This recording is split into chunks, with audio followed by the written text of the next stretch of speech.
बिस्मिल्लाहिर्रहमानिर्रहीम। अस्सलामु अलैकुम वरहमतुल्लाहि वबरकातुहू। कैसे हैं दोस्तों आप सब। आज मैं आपके सामने जुमा की सुन्नतें और जुमा के आदाब कौन कौन से हैं ये वाला वीडियो लेकर हाजिर हुआ हूँ, क्योंकि ये आदाब और सुन्नतें हर एक को मालूम होना चाहिए ताकि वो जुमा को इन आदाब पर अमल कर सके और उन आदाब की रियायत करते हुए जुमा का दिन गुजार सके। तो जुमा की कुल कितनी सुन्नतें हैं आइए देखते हैं। सबसे पहली सुन्नत, जुमा के दिन गुस्ल करना। जुमा के दिन गुस्ल करना सुन्नत है। ये उस वक्त सुन्नत है जबकि आपके ऊपर गुस्ल वाजिब ना हुआ हो। अगर आपके ऊपर गुस्ल वाजिब हो गया, चाहे आपने रात में आपको नाइट फॉल हुआ हो या हम मिस्त्री के बाद हम मिस्त्री की हो, कोई भी शक्ल हो सकती है, अगर आपके ऊपर गुस्ल फ़र्ज़ हुआ है तब तो आपके लिए गुस्ल करना फ़र्ज़ और वाजिब है, वरना आपके लिए गुस्ल करना सुन्नत है। और अगर आपने गुस्ल नहीं भी किया तब भी आप जुमा की नमाज़ पढ़ सकते हैं बगैर गुस्ल के भी, लेकिन अगर आपके ऊपर गुस्ल वाजिब है तो आप जुमा की नमाज़ नहीं पढ़ सकते। नंबर 2, जुमा के दिन गुस्ल करने के बाद अच्छे कपड़े पहनना, साफ़ सुथरे कपड़े पहनना। नंबर 3, खुशबू लगाना, इत्र लगाना। जो आपके पास खुशबू हो आप उसका इस्तेमाल करें। नंबर 4, मस्जिद में जल्दी जाने की कोशिश करना। हम लोग होता क्या है, दुकान में मशगूल होते हैं, कस्टमर होता है, ना भी कस्टमर हो तब भी दुकान में बैठे रहते हैं और घड़ी देखते रहते हैं कि अब 1:45 हो गया, अब 2 बज गया, अब 1 बजे कहीं नमाज़ हो रही तो अब जुमा की नमाज़ होने वाली होगी। तब उस वक्त निकलते हैं और उस वक्त जाकर मस्जिद जाते हैं और जुमा में शरीक होते हैं। लेकिन जुमा की सुन्नत और जुमा के आदाब में से इस बात की रियायत रखना चाहिए कि जुमा के दिन मस्जिद में जल्दी जाने की कोशिश करना ये सुन्नत है। जब होना तो ये चाहिए कि जब जुमा की पहली अजान हो तो हमको सारे काम काज छोड़ के मस्जिद में जाने की कोशिश करना चाहिए। 5वीं सुन्नत, मस्जिद पैदल जाना। हमारी गाड़ी चलाने की इतनी ज़्यादा आदत पड़ गई है कि हमसे पैदल चला ही नहीं जाता। हमको ज़रा दूर भी जाना होगा तो हम गाड़ी का इस्तेमाल करते हैं, और यहाँ तक कि मस्जिद भी जाना होता है तो हम गाड़ी से जाते हैं। तो कम से कम जुमा के दिन ही मस्जिद में पैदल जाने की कोशिश करें, और पैदल जाना मस्जिद में ये सुन्नत है। नंबर 6, मस्जिद बावजू जाना, तहारत के साथ जाना। ये नहीं कि बस दुकान से उठे और जल्दी से ऐसे चले गए, या घर से उठे और ऐसे ही चले गए बगैर वज़ू के। कोशिश ये करें कि अगर हम पहले से बावज़ू हों तो बहुत अच्छा, और अगर हम मार्केट में थे, दुकान में थे, वहाँ वज़ू बनाने की जगह नहीं थी तो मस्जिद जाके वज़ू बना लें, कोई हर्ज नहीं। लेकिन कोशिश ये करें कि हम घर से जब मस्जिद के लिए निकलें तो बावज़ू होकर निकलें।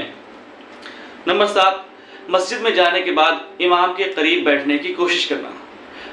लोगों का मिजाज क्या होता है, अगर गर्मी पड़ रही है तो देखते हैं एसी किस जगह लगी है, पंखे किस जगह लगे हैं, कूलर किस जगह लगे हैं, वहाँ बैठने की कोशिश करते हैं और पीछे बैठ जाते हैं और आगे की सफ़े खाली रहती हैं, और बाद में जो लोग आते हैं उनको दिक्कत और दुश्वारी होती है नमाज़ पढ़ने में और सुन्नतें पढ़ने में। इसलिए आप लोगों को कोशिश ये करना चाहिए कि इमाम से करीब बैठना चाहिए। ये इमाम के करीब बैठना सुन्नत है। नंबर 8, सफ़ों को फांद कर आगे न जाना। कुछ लोगों की इतनी गंदी आदत होती है और ये इतनी घटिया आदत है कि सबसे बाद में आते हैं और लोगों को कंधे फांदते चले जाएंगे और सबसे आगे जाके बैठने की कोशिश करेंगे। अगर आपको इतना ही शौक़ है आगे बैठने का और पहली सफ़ में नमाज़ पढ़ने का, यकीनन पहली सफ़ में नमाज़ पढ़ने की बहुत बड़ी फजीलत है, लेकिन ईज़ाए मुस्लिम भी हराम है। दूसरों को तकलीफ़ पहुँचाकर दूसरे के कंधे फांदते हुए जाना और आगे सफ़ में बैठने की कोशिश करना, अपने सवाब कमाने के लिए हराम काम करें आप, इससे बचना चाहिए। बहुत ही गंदा अमल और घटिया अमल है और दूसरों की गर्दनें नहीं फांदना चाहिए। नंबर 9, अपने कपड़े या बदन से ना खेलना। जब हम मस्जिद में बैठ जाएं, खुतबा शुरू हो जाए तो नंबर 9 सबसे पहले तो ये है कि खुतबे को गौर से सुनना। खुतबे को सुनना वाजिब है।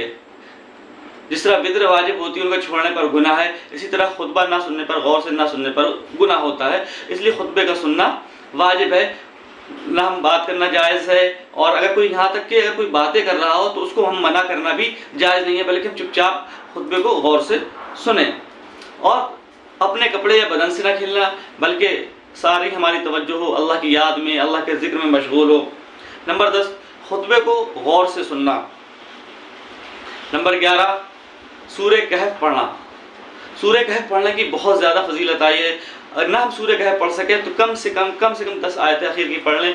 अल्लाह के नबी सल्लल्लाहु अलैहि वसल्लम ने फरमाया, जो सूरह कहफ की आखिरी 10 आयतें तिलावत करता है वो दज्जाल के फितने से महफूज रहेगा।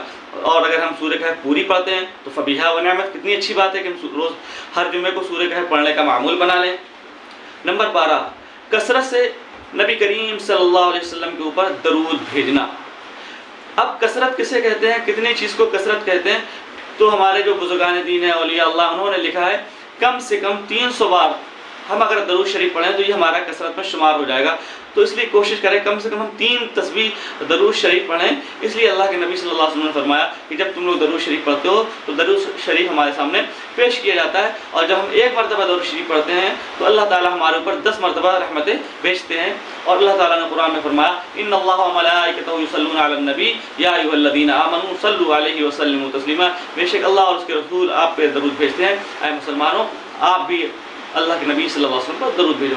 ये जुमा की चंद सुन्नतें और आदाब थी, इनकी हम रियायत रखेंगे तो इंशाअल्लाह हम जुमा का हक़ अदा कर सकेंगे। अल्लाह ताला अमल की तौफ़ीक़ अता फ़रमाए। वमा अलैना इल्लल बलाग़।